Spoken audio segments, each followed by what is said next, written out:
कि देश में लोकसभा चुनाव होने का समय अब बहुत नजदीक आ गया है, जिसके चलते सत्ताधारी गठबंधन व विपक्षी गठबंधन की अर्थात एनडीए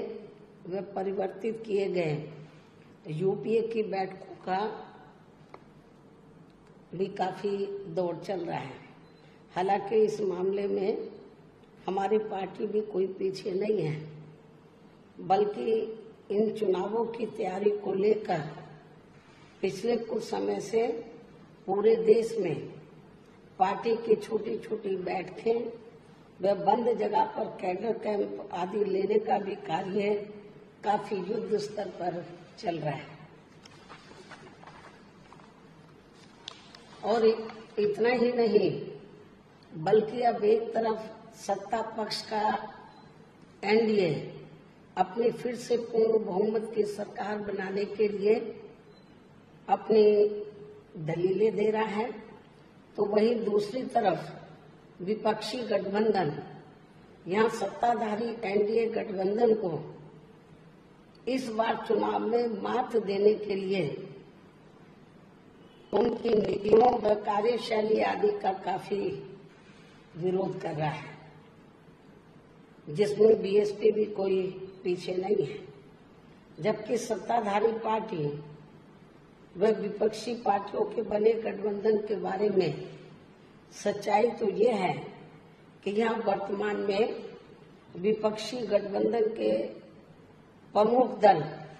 कांग्रेस पार्टी ने आजादी के बाद शुरू में केंद्र व अधिकांश राज्यों में भी अपने लंबे अरसे तक रहे शासनकाल के दौरान अपनी हीन व जातिवादी एवं पूंजीवादी मानसिकता को त्याग कर यदि देश व आम जनहित में तथा कमजोर वर्गों के हितों में भी पूरी ईमानदारी से कार्य किया होता और विशेषकर कमजोर वर्गों के हित व कल्याण के मामले में परम पूज्य बाबा साहब डॉक्टर भीमराव अम्बेडकर की सलाह को भी मान लिया होता, तो फिर ना तो बाबा साहब को अपने कानूनी मंत्री पद से उस समय इस्तीफा देना पड़ता तथा ना ही आगे चलकर कांग्रेस पार्टी को केंद्र व अधिकांश राज्यों की भी सत्ता से बाहर होना पड़ता तथा ना ही फिर कमजोर वर्गों के लोगों को मजबूरी में बीएसपी के नाम पर अपनी अलग से राजनीतिक पार्टी बनाने की जरूरत पड़ती। और अब ये कांग्रेस पार्टी अपनी जैसी जातिवादी व पूंजीवादी सोच रखने वाली पार्टियों के साथ गठबंधन करके फिर से केंद्र की सत्ता में आने के सपने देख रही है, तो वही सत्ताधारी बीजेपी पार्टी भी पुनः केंद्र की सत्ता में आने के लिए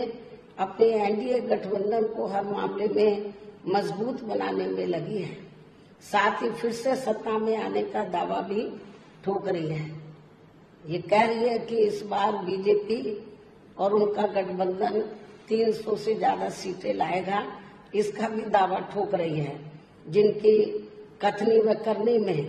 कांग्रेस पार्टी की तरह ही कोई खास अंतर नजर नहीं आता है।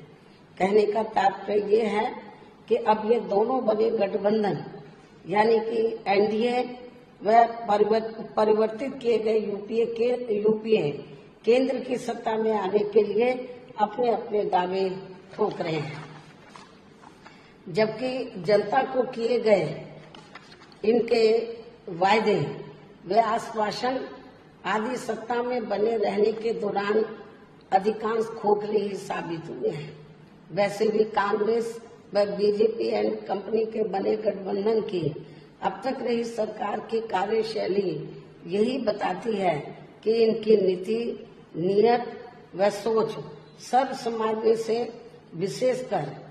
गरीबों, दलितों, आदिवासियों, पिछड़े वर्गों, मुस्लिम एवं अन्य धार्मिक अल्पसंख्यकों के प्रति लगभग एक जैसी ही रही है, क्योंकि इन्होंने सत्ता में रहकर शुरू से इन वर्गों के मामले में अधिकांश कागजी खाना पूर्ति ही की है तथा जमीनी हकीकत में इनके लिए कोई ठोस कार्य नहीं किए हैं। लेकिन जब ये लोग सत्ता से बाहर हो जाते हैं तो तब फिर वे अपने वोट की खातिर इनके हितों में काफी लंबी चौड़ी बातें करते हैं। जैसे कांग्रेस पार्टी का गरीबी हटाओ का व बीजेपी का हर गरीब के खाते में 20 लाख रुपए पहुंचाने को लेकर कही गई ये बातें सत्ता में आने के बाद केवल हवाई व खोखली ही साबित होकर रह गई हैं, जिसकी खास वजह से ही बीएसपी ने सत्ताधारी गठबंधन व विपक्षी गठबंधन से ज्यादातर अपनी दूरी ही बना के रखी है। ऐसी स्थिति में अब इन वर्गों के लोगों को यानी कि कमजोर वर्गों के लोगों को आपसी भाईचारे के आधार पर वे अपना अकेले ही मजबूत गठबंधन बना के या हर मामले में अपनी एकमात्र हितैषी रही पार्टी बीएसपी को ही मजबूती देनी है तथा जिससे फिर यहाँ कोई भी गठबंधन